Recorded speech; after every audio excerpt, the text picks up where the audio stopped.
Pirates are often remembered for their treasures, sword fights, and daring adventures.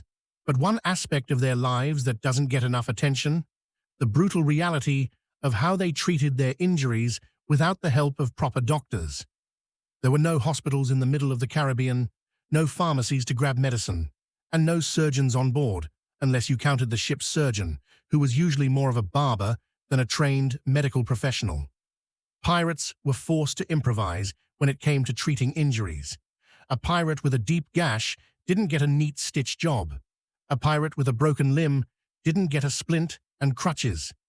They had to make do with sailing tools, alcohol, and whatever herbs they could find. No wonder pirate life was short and filled with infections, gangrene, and untimely deaths. In this video, we'll explore how pirates managed to treat injuries, diseases, and everything in between, using nothing more than basic tools and their survival instincts. From battle wounds to diseases that ravaged the crew, pirates had to get creative. But sometimes, creativity led to disaster. Before we dive into the gruesome details of how pirates treated injuries, let's first talk about the tools they had at their disposal. Pirates didn't have clean, modern medical kits or surgical instruments. Instead, they had barber surgeon tools, which were mostly designed for shaving and minor surgeries, not life-saving medical procedures. The pirate surgeon's kit was incredibly limited. Scalpels, mostly used for cutting hair, were pressed into service for amputations. Surgical saws were used to remove limbs, though often they were too dull for efficient use. Pliers and forceps were used to pull out teeth, nails, or foreign objects lodged in wounds. Needles and thread were available to stitch up deep gashes, though the process was crude and often resulted in infections. And the most important tool on the pirate ship? Rum. Pirates would often use rum as an anesthetic to numb the pain, though it didn't always work as well as they hoped. When it came to battle wounds, the pirate surgeon would use barbering tools, not just for shaving, but for cutting wounds open, applying pressure, and stitching. It wasn't pretty, but it was the reality of pirate life. Pirates lived hard, and they died even harder. In the midst of battle, injuries were inevitable. A bullet wound from a musket or cutlass slice could end a pirate's life. But sometimes, injuries weren't fatal, at least not immediately. A deep gash or broken limb could quickly become infected, and without proper sterilization or antibiotics, infections spread fast. Pirates didn't have access to surgical equipment or even the luxury of clean water to wash their wounds. Instead, they used alcohol, sometimes to clean the wound, but mostly to numb the pain. Here's how it went down. If a pirate got a deep cut in battle, they would have the surgeon sew it up, usually without anesthetic. Musket wounds were dealt with similarly, sometimes patched up with cloth until the bleeding stopped, but always with the risk of infection setting in. Amputations were common, but often the pirate didn't survive the procedure due to blood loss and infection. Some pirates were lucky if they didn't get an infection. Others weren't so lucky, and they lost their lives to something as simple as a scrape. Life on a pirate ship was filled with constant peril, and it wasn't just battles and storms that pirates had to worry about. Pirates were also constantly exposed to disease. With poor hygiene, a lack of fresh food, and the close quarters of the ship, illnesses spread quickly through pirate crews. The most common ailments were scurvy, dysentery, and fever, which could wipe out an entire crew in a matter of weeks. But the pirates didn't have doctors or pharmacies, only their ship's surgeon and a small supply of herbal remedies. Let's break down how pirates dealt with the most common diseases they faced at sea. 1. Scurvy. The pirate killer. Scurvy was one of the deadliest diseases aboard pirate ships. It's caused by a lack of vitamin C, and without fresh fruit or vegetables, pirates would often find themselves with bleeding gums, loose teeth, and joint pain. When a pirate came down with scurvy, they were weak, feverish, and often bedridden. The only remedy? Lemon juice, lime, or any form of citrus, though pirates didn't always have access to these. In desperation, Pirates would use herbal teas or bitter greens, but fresh fruit was the only real solution. Without it, scurvy often led to death within weeks. 2. Dysentery. The dirty disease dysentery, a gut infection, was another common illness among pirates. With no clean water, pirates drank from contaminated sources, leading to severe diarrhea and dehydration. Dysentery could quickly incapacitate a crew, making it impossible to function properly on a pirate ship. To treat dysentery, pirates would use herbal remedies, including ginger, peppermint, or mustard seeds, but these treatments were far from perfect. The real cure? Clean water, a luxury pirates didn't have, especially on long voyages. 3. Fever. The silent killer fevers were another silent killer for pirates, often caused by malaria or typhus. Without proper medicine, pirates had no way to fight off infections. The ship's surgeon would often try to treat fevers with alcohol, herbal teas, or bloodletting, a practice that, at the time, was believed to help release bad humors from the body. Of course, these methods were mostly ineffective. Pirates would ride out the fever, hoping it would break on its own, and many didn't survive the ordeal. Pirate surgery was crude, and often the surgeon's hands were the only hope a pirate had after a serious injury. There was no sterilization, no anesthesia, and no modern medicine, just a rusty set of surgical tools and a lot of alcohol to numb the pain. Let's take a look at some of the most common surgeries pirates had to endure. 1. Amputations, cutting off the limb. When pirates suffered severe injuries, especially during battle, amputation was often the only option. A severed limb or a gangrenous wound could lead to death in a matter of days, so the surgeon would have to cut off the infected part to save the pirate's life. The procedure was quick, but incredibly painful. With no anesthetic, pirates were either given rum or told to bite down on a cloth to endure the agony. Once the limb was removed, the wound would be cauterized using a red-hot iron, often causing the pirate to scream in agony. 2. Tooth extractions, pirate dentistry. Another common procedure on pirate ships was tooth extraction. With poor dental care and bad diets, pirates often had rotten teeth. A loose or infected tooth would need to be removed quickly to avoid spreading infection to the rest of the body. The ship's surgeon would use pliers or forceps to pull the tooth, often with no numbing, no sanitization, just brute force. Once a pirate had undergone surgery, the real struggle began: healing. With no antibiotics or antiseptics, healing was a slow and painful process, and it was fraught with danger. A pirate's wound could easily become infected, especially with the constant damp conditions on a pirate ship. The surgeon would do his best to keep the wound clean, but in reality, it was often just a matter of luck. 1. Infection and gangrene. The silent killers.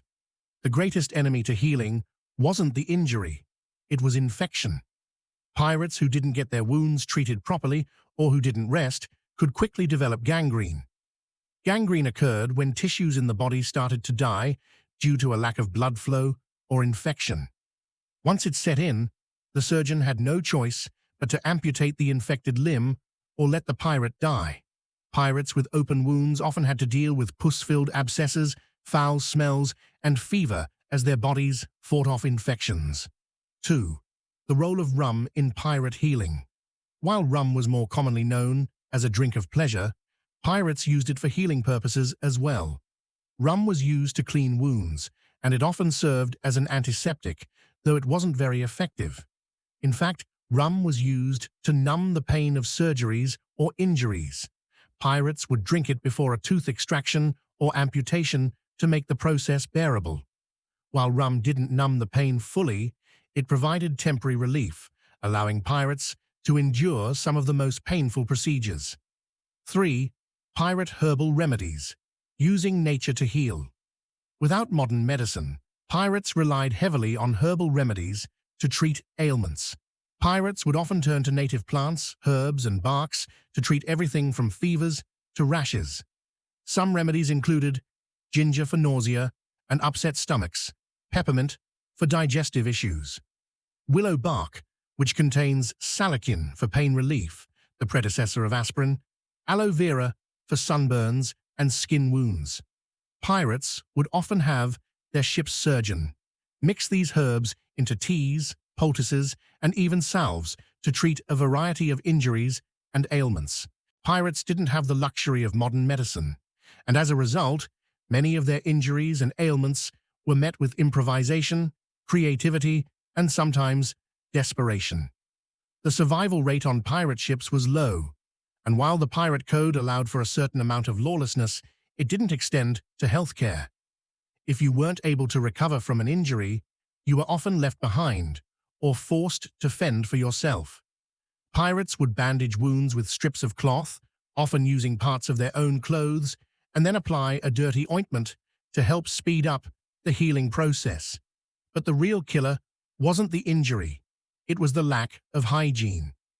When a pirate didn't heal properly, they faced infections, decay, and death. But those who survived, they were celebrated like heroes, survivors who had conquered the odds and the harsh conditions of pirate life. 1. The Pirate's Code of Survival. Pirates lived by a strict code, and their survival depended on their ability to adapt and overcome the harshest conditions. Whether it was a deep wound from battle or an illness from the lack of fresh water, pirates found ways to push through. Survival was the ultimate goal. Everything else came second. 2. The Pirate Surgeon's Dilemma. Do or die. The pirate surgeon was often a jack of all trades, someone who had to act fast and make tough decisions.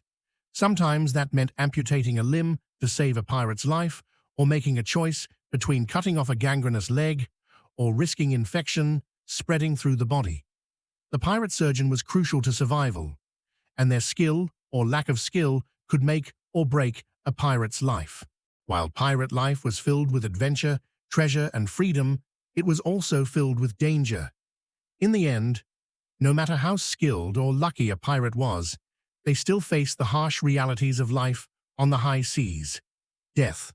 And when a pirate died, the aftermath was often as brutal as their life.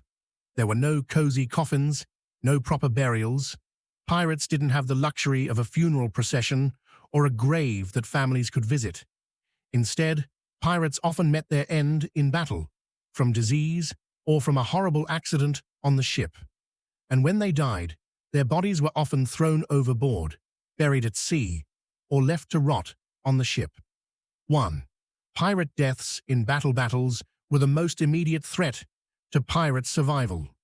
With swords drawn, cannon fire blasting, and the air thick with smoke, pirates were often killed in close combat. A gunshot wound could be fatal, as could a deep cut from a sword. In these battles, pirates didn't have the luxury of being treated immediately. Instead, their injuries were often ignored until it was too late, resulting in severe blood loss and death. When a pirate died in battle, they were often left behind. Sometimes the crew couldn't afford to stop and bury the dead during an ongoing battle, so pirates were buried at sea, weighted down with a cannonball, or simply thrown overboard. 2.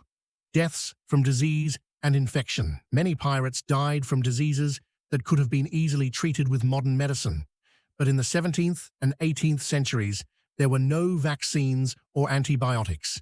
Infection could kill a pirate far quicker than a bullet. The most common pirate diseases included scurvy, dysentery, and typhus, which spread quickly through pirate ships. A pirate who developed scurvy from a lack of vitamin C would eventually waste away, his teeth falling out and his body becoming weak. Dysentery caused pirates to lose their strength, making it impossible to continue working. And fever from diseases like malaria or typhus could kill a pirate within days. When pirates died from disease, their bodies would be left to decompose on the ship, often for weeks, causing the entire crew to suffer from the stench and further disease outbreaks. 3. Accidents and fatal injuries. Not all pirate deaths were caused by battle or disease. Pirates were often injured in accidents, falling from the rigging, being crushed by falling cargo, or even slipping on wet decks. These accidents could result in broken bones, internal injuries, and fatal falls. In many cases, pirates died alone, with no one able to save them. They were often found, days later, dead and bloated, or left to die from injuries that could have been treated had there been a proper doctor aboard. When pirates died at sea, their final resting places were far from traditional. Burial at sea was a common practice for pirates, especially if the ship was far from shore. Without access to cemeteries or proper burial sites, pirates were often thrown overboard or buried in shallow graves on the nearest island. But not all pirate burials were simple. Some pirates were buried with their treasure, hoping that they could take their wealth with them to the afterlife. Others had rituals performed over their graves by their fellow crew members, who believed in the power of pirate spirits. In fact, many pirate captains, such as Blackbeard, had specific burial requests. Blackbeard, before he died, made it clear that his body should be thrown into the sea, so that his soul could rest in peace. But pirate burials didn't always go as planned. Some pirates were murdered by their own crews, and their bodies were left unburied, discarded like trash. Others had their bodies stolen by local authorities after their death, never to be seen again. The life of a pirate was short, dangerous, and cruel. The realities of living without modern medicine made survival difficult, and the death toll among pirate crews was high. Pirates faced battles, storms, and the constant threat of disease, but they also had to contend with the physical toll that piracy took on their bodies. Injuries were frequent, and death was always a looming possibility. But despite the constant threat of death, pirates continued to live and fight on the high seas. Their creativity, resourcefulness, and willingness to improvise allowed them to survive in the harshest conditions. Their stories have lasted for centuries, and the legacy of pirate medicine, how they treated injuries, disease, and even death, is a testament to the brutality and resilience of the pirate life.